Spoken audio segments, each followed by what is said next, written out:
কোটি কোটি টাকা খরচ করে তিনি ভাস্কর্য নির্মাণ করেছেন, কিন্তু সেই ভাস্কর্য তার সরকার পতন হওয়ার পরে, তার সরকারের গদিতে চলে যাওয়ার পর থেকে ওই ভাস্কর্যকে মানুষ কিভাবে ভেঙে ফেলছে দেখেন।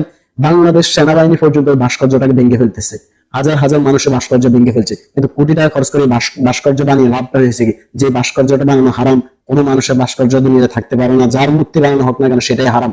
এটাই ওরা অনেক বলেছেন, সত্যটাকে যাচাই করে বলছেন, সত্যটাকে বলেছেন। কিন্তু এই হাসিনা সরকার কি করেছে, ওই আলেম ওলামার উপর জুলুমের স্টেপ রোলা চালাইছে, তারা তার বাবার নাকি ভাস্কর্যের বিরুদ্ধে করে। মামুন হক সাহেব বারবার বলেছেন, আমরা কোনো ব্যক্তিত্বের কথা বলতেছি না, যেটা ভাস্কর্য যদি আমার বাবার বানানো হয়, এমনকি আল্লাহ রাসূলের ভাস্কর্য যদি বানানো হয়, তাহলে আমরা সেটা ভেঙে ফেলবো। এই কথাটাই মামুন হক সাহেব বলেছেন, কিন্তু এই কথাটা বলার কারণে মামুন হক সাহেবকে জেলবন্দি করা হয়েছে। মামুন হক সাহেব জুলুমের স্টিম বলা চালিয়েছে। আমরা দেখেছি মামুন হক সাহেব তাগড়া একটা যুবক, কিন্তু ওই যুবকের হাতেও তারা হাতের লাঠি ধরিয়ে দিয়েছে, মামুন হক সাহেবকে হুইল চেয়ারের মধ্যে বসিয়ে দিয়েছেন। কিভাবে জুলুম করেছেন, কি পরিমাণ জুলুম করেছেন, সেই জুলুমেরই পতন আল্লাহ তাআলা ঘটিয়ে দিয়েছে। কিন্তু ওই ভাস্কর্য